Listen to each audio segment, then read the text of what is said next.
Professor Bryn Brown's research shows that vulnerability fosters good emotional and mental health. It is a sign of courage. We become more resilient and brave when we embrace who we truly are and what we are feeling.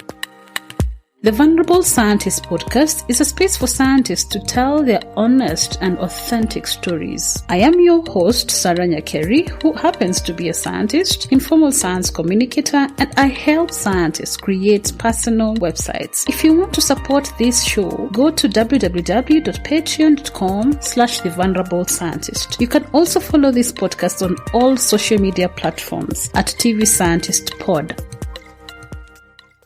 Wow, okay. How did you publish 9 papers? What strategy did you use to, especially when writing and also when submitting? Right. So at the very beginning of my PhD, I didn't have any strategy, right? Okay. So I didn't have much support in terms of writing because I was just so the first paper I wrote was based on my master thesis. Yeah. And it was my supervisor who asked me, "Can you please convert that into a paper?" And when I asked him, "How do I do it?" He said, "I need to figure it out." Wow. So that was strange. Yeah. But basically what I did was, now that I look at this from a perspective, I started putting together an outline. So basically I wrote down all the things that I need to include in the paper. I looked at the guidelines from the journals. They do have quite a lot of information there. So whoever is listening, do check that, because that's gold information from journal. They tell you what they want actually in the paper. Yeah. So I tried to map out my master thesis against the paper requirements, cut the majority of my thesis, converted, I think my thesis was 15,000 words. So I cut this to about 5,000 words or 6,000 words. And of course the paper was rejected because it wasn't the best paper. Okay. That was rejected at the first time. How did that feel? But then, it was, you know how rejection feels at the first time, right? It was horrible, frustrating, because we spent so much time on doing things. But I think at that time I made a decision that I will not get bothered by this. I took the feedback, I improved the paper and resubmitted. And at that time it got through the editors, it went through the peer review, and then I got another comments, and then after 3 rounds of peer review, it was accepted. So that was my very first paper in a good journal. Okay. So it is a mindset shift that people need to go through when they want to publish, because it's not always about our work. It's about how we present the work to the others and how we consider what other people actually want to see in the paper. And so that is pretty important. Okay. So since then, I guess I noted that doing the outline helped me to actually organize my thoughts and my ideas. I started doing a template that I've developed during my PhD, where before I even started writing on my paper, before I started writing, I kind of had a number of questions that I asked myself, so that I frame what it is that I do, what it is that I have to write. So I asked myself about what is the key novelty of that work, what is the hypothesis, what is the key data that I need to present in the paper to justify or reject my hypothesis. And I think it was later in my career that I actually started asking myself what it is that reviewers want to see, what it is that editors want to see, and then what it is that actually people who will read my work want to see in my paper. So it's a process that I guess I'm still improving, right? Each paper that I write, it becomes better and better. Do you look at your previous, like your first paper, and cringe? Yes. Always. Always. I was like, yeah, what was that? Why did I include that at all? It's so not necessary. Yeah. I mean, if you work in your research area and the more papers you publish, the easier it gets to publish, because you can see what done it, right? But at the same time, it becomes more difficult to publish because how do you say this? Yeah, you self-plagiarizing yourself, and then you have to think about how do you write this in a different words, especially if you use the same methods, right? If you familiarize with the methods, if you use one method for multiple papers, how do you do it? And actually, I just submitted a paper a couple of months ago for a review that uses one of the methods that I developed during my PhD, and it came up as 25% self-plagiarism or something like this. I was like, come on, it's the same method. I explained that it was published somewhere else. Yeah. But the editor just asked to, I guess, paraphrase and reduce similarity, right? Okay. So it just takes time to paraphrase that. But yeah, there are a couple of strategies we can use to actually reduce self-plagiarism in this kind of methodology section. I know many people are frustrated about this, but yeah. So paraphrasing is one of the key things to do. Paraphrasing is one of the key things, but what I do now is whenever I develop a new method, I provide as many details as possible in the first paper I publish, and then in the consecutive papers, I briefly describe the method and then refer to the original paper where it was presented, just saying that the original methodology was presented in detail in my paper. So then again, it depends on how reviewers will see it. All reviewers are different, so they might ask you to provide more data on your methods. But it's ultimately all about being reasonable and sensible. I guess it's all about being reasonable from the reviewer's point of view and the author's point of view, right? I kind of feel like we would need to think about how we best communicate science and whether actually papers are the best way to communicate science. Don't you think? I was actually thinking about this today morning. Yes. Yeah. Don't you think we should? Because apart from that was the main way of communication that people were using, and you're still using it right now, and using the same way of doing it. What do you think about a podcast recording or a video report of what someone did? Right. Well, I agree with you that doing journal papers, and I say that as an editor as well, with some of the major publishers.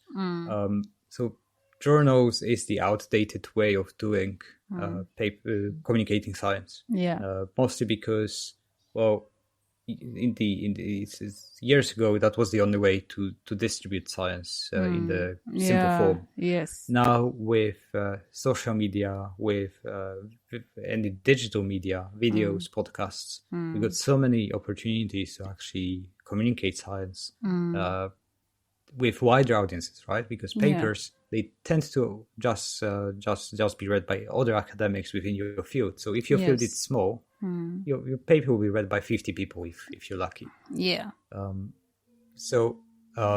Basically, I guess social media is something that we have to leverage. Digital media is something that we have to leverage. And I guess LinkedIn is the perfect place. That's how we met as well, I guess. Yeah. LinkedIn is perfect place mostly because of many decision makers out there. Many people who actually will be interested in your research are there. So what I tend to do is I tend to share my papers on LinkedIn, either preprints or the open access papers, so that people can actually know about it. But also we need to learn about how we chunk up our science, complex science, into more digestible formats. Yes. And as you said, short videos, podcast explanations, maybe even presentations that are presented either virtually or as live sessions. Sorry, someone is actually doing some renovation in the building today. So it's okay. So this sort of communication is important for two reasons actually. One reason is, of course, when we do science, when we do the new inventions, we do it to advance the knowledge of our community and our society. Yeah. So this basically means you have to communicate that with other people so that they can benefit. so that they can take advantage of that innovation and implement that. Hopefully, if you're not going to implement your research, then someone else can benefit from that, of course. And we have to spread that as widely as possible. So that's one thing. Another benefit of actually using social media is building the expert profile, right? So that means as academics, we can use social media to actually build our expert profiles, which basically means we can position ourselves as an expert in our research area with a specific skill set. So what I do, for example, is I do share some of the case studies from my research and my consultancy work, so that other people can actually see what sort of work I can do and my team can do. So that leads to more research collaborations, of course. So we do collaborate with other academics to build proposals for more research work. But also it shows other people, say in the industry or in business, what sort of work I can help them with, right? So that gives an indication of what skills or techniques or analysis I can bring to their business, and help them solve their problems. At the same time, it inspires early career researchers or students to actually pursue careers in science or in my research area. So many benefits of using social media and communicating your research, and we just don't do it enough. What are the challenges you faced when using social media? Challenges, okay. As you know, I'm an engineer by background. Yeah. So when I got into engineering, I was all about numbers. So numbers were my friends. I didn't communicate that much during conferences and stuff. I just wrote a couple of papers. And actually, couple of years ago, when I was so Magda, my wife, she kind of encouraged me to do live sessions or live webinars and or stories, this sort of stuff. And I told her I will never do it because I'm not confident enough. Fast forward 2 years, more or less, I'm doing regular webinars and regular podcasts or something like this. Mostly because so that was the challenging bit at the very beginning. If you are about to record yourself, it is challenging because you haven't done that. You don't have much practice or experience, and it just feels weird at the very beginning. So especially if you're an introvert, it might be difficult. Yeah. But what I realized is that the more you do it, the easier it gets. So that's one thing. Yeah. But also after some time, you start enjoying this because you see that it actually helps. It actually adds value to people. You see the impact. It adds value. And then you want to do more and more and more, right? Yeah. So it's actually now I do enjoy doing this more than any other thing. Okay. Now you're done with your PhD at this point. Yes. What happens after that? Reality happens. So of course, PhD is nice in many cases because you can focus on your project. You can do your research work. If you have to teach, you can teach because different PhDs, different countries do PhDs in a different way. Yeah. So, but you can basically focus on what you sign up for, right? You can do your project and then teaching and stuff. When you enter academia, that's where it's a little bit more uncertain, I would say. And how do I say this? So when you do a PhD, you focus on your project, but you're not necessarily being taught how to be academic, which basically means when I kind of entered after my PhD, I got to the postdoc position, where of course I could focus on my project, but there was an expectation that I would start becoming more and more independent, and I would bring in some projects, contribute towards marketing courses, managing courses, and so on, so that I could get to the academic permanent position. Yeah. So many things that I kind of didn't know how to do when I kind of got my postdoc and then my lecture position.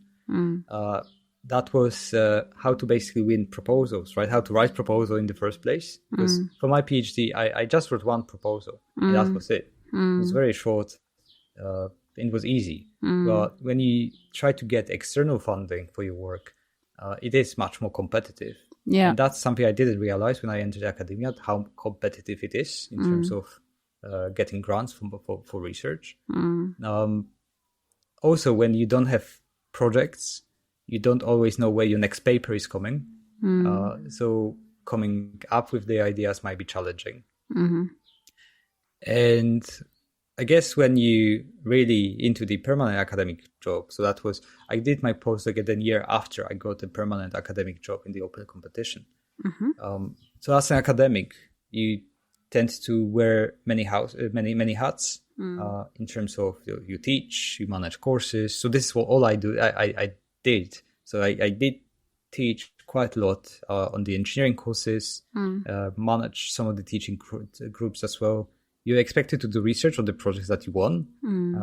You're expected to be a thought leader in your area, so building up the leadership both internally within the university, but also externally with other companies, companies, so that you can influence policymakers, so that you can then share your research in the most impactful way with people who can actually use it, right? So there's many hats that we are not always prepared to actually carry as academics at the very early stages of our careers.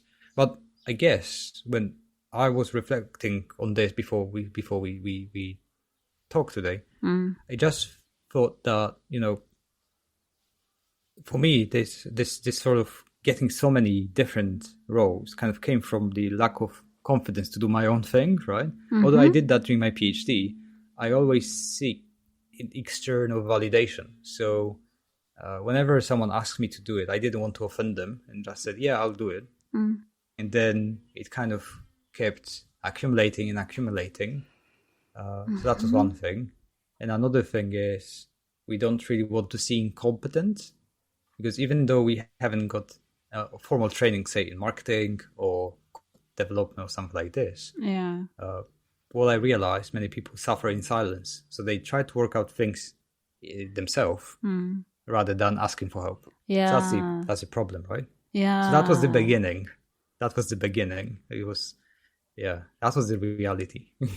I think it's about being vulnerable, I think. Like being confident enough, being in a space or in a headspace where you can say, I don't know. Can you help me? You know, like you have a PhD, because especially when you have you're Dr. Dawid Hanak, and, you're saying you do not know, because there's this expectation when you have that title, then you know everything, Exactly. So you're in a space where you're like, you don't want to show people that you don't know. And that doesn't really help you, because it will still remember that you don't know. But once vulnerable enough to say, I know I'm seeking to know this, for example, or do you know how I can get help in this, or do you know how to do this? Exactly. What's pretty important for people at that point, at the very early stage, is to try to get a mentor as soon as possible within the university or externally, so that ideally that would be a senior academic or even a professor who actually guides them in order for them to understand how they can use their strengths to the best of their ability to advance their careers. Because we are not equal, in terms of our ability. Some people prefer to teach, some people prefer to do research, some people prefer to do administration. We've got a preference. And I believe that universities should work with the strengths to kind of leverage these strengths. And that would lead to more sustainable operation, I guess, and more sustainable outputs. And when we get a mentor, someone, I haven't got a mentor at that point. Okay. So I was kind of struggling, but when I got my I guess when I got my lecture position, then I asked for a mentor, and I got a pretty good one. So he actually helped me to clarify my vision for the next 2 or 3 years. It helped me to be more strategic about what I engage with or not. And as a result, I kind of, during that time, working with a mentor helped me to clarify my career vision and passion. And actually gave me confidence, right? And confidence in what you just said, that being vulnerable, ask help, helps with career development and makes the experience more enjoyable. Actually. Yeah. Because at the end of the day, why should we do something we don't enjoy it, right? Yeah. If I got it right, you went straight into lecturing after your PhD, or you got a postdoc? So I did a 1-year postdoc in between my PhD and lecturing position. What was it about, in brief? Like what were you working on? So my postdoc were actually 2 projects. So I was 50% on one project and 50% on another project. So the first project was looking at new materials for carbon capture. So that was basically new type of material that the industrial partner developed, and they wanted me to do analysis in terms of economics, whether it makes sense or not. Efficient. So efficient in terms, cost effective, whether it is better than the existing sorbent. The other project was pretty interesting one, because that was a nanomembrane toilet project funded by Bill Gates Foundation. So the main idea there was to utilize a waste from toilets to recover some of the energy for electricity production. So I was in the energy team looking at how much energy we can how we can recover it, and how we can utilize, whether that's heating or whether that's electricity production, and so on. So I was again doing calculations for that part of the system. It was pretty exciting because we got to meet. So that was a project which wasn't only engineering; it was also sanitation. It was also water part of the projects, and how we integrate a couple of areas actually working together. So I really enjoyed this. This was in Cranfield? It was in Cranfield, yeah. Okay. It was in Cranfield as well. And so that was really interesting. Okay. All right. And yeah, okay. Yeah, continue. The postdoc was supposed to run for 2 years, but about 9 months in, the opportunity opened actually at Cranfield as for the lecture position, and I just gave it a shot. Basically applied for as the external candidate as well, and yeah, got it. So that was quite exciting actually. So you weren't sure that you'll get that position? Yeah, it wasn't 100%, because even though I was already with Cranfield, this wasn't a kind of a promotion case. It was externally advertised position, so I had to compete with people from other universities who were applying for that. So I was strong enough to actually get it. Okay. So this is the lecture position that you've been up to now, or? So since then I got promoted to senior lecturer. So I was 3 years in the lecture position, and then after that, so during that lecture position, I kind of developed the course that I'm currently leading, the advanced process engineering. So I became a course director. I did teach quite extensively at Cranfield and at Muscat at that time. Supervised some PhD students, all of this stuff. But I guess what helped me get to the senior level was number of papers that I published. How many? So at that time, so when I got my lecture position, I got about 11 papers published at that time, or 12. Yeah. So that was pretty okay. After 3 years, I had 30 something. So I published about 20 papers over 2 period of time. Oh my God. 2 years. You're crazy. Yeah, I know.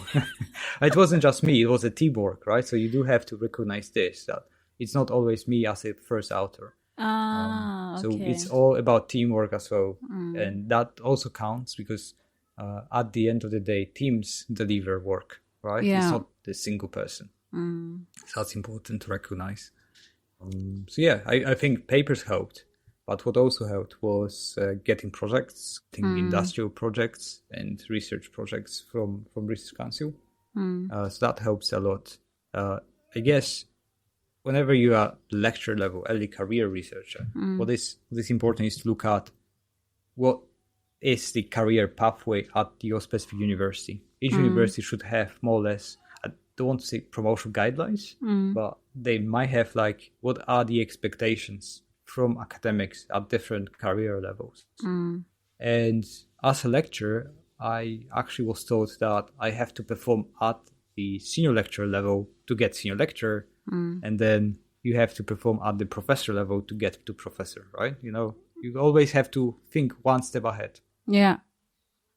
Oh, okay. That helps.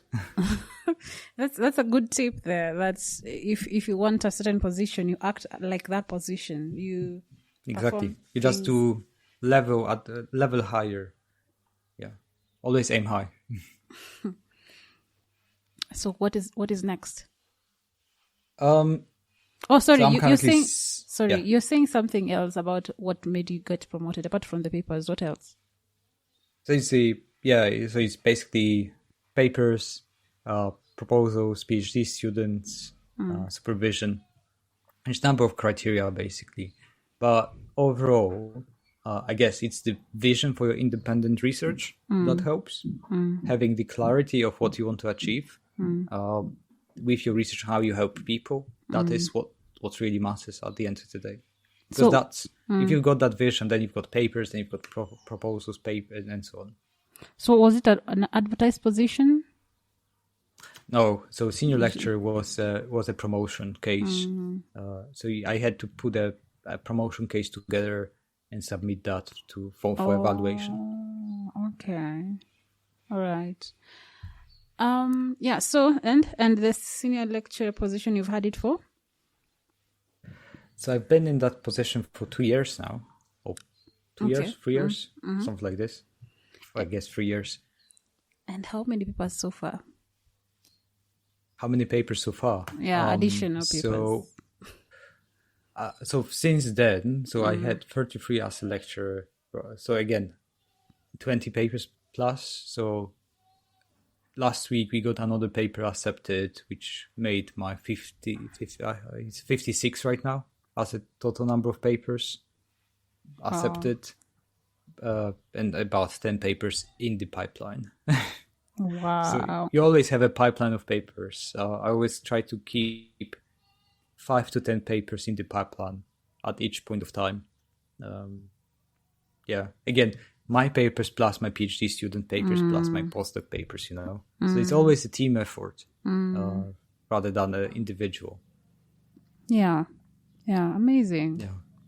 So what's the next what one? I always What do you always advise? I always advise people to keep a kind of a journal, right? So you keep the idea journal where you write down any ideas you've got for a paper. And then when you kind of stuck with what do I do next, you can always go back to it and actually get inspired with what you came up with some time ago.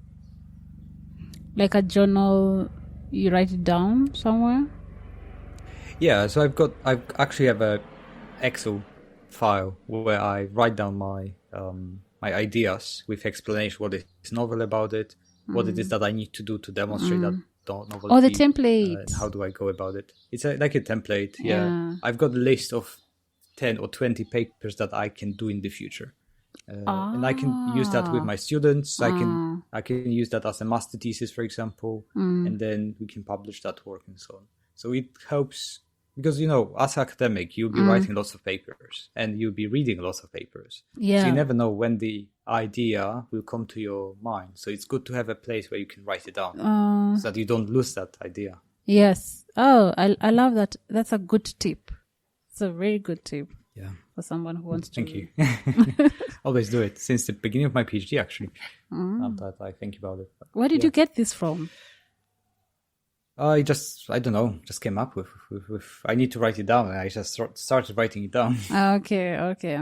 Yeah, so you're talking about the future plans after now. What are you aiming at? What are you acting at? Because you said plans. What are you acting like? Future because plans. You said that you have to act like something you want to be. Yeah. So acting as a professor now, right? Okay. Hopefully that's the next step for my career as an academic. So that's one thing. So that would mean working on large grants. So currently working on a number of large grant applications with my colleagues at other universities, because if you want really large grant that gets an impact, you do have to have collaboration in there.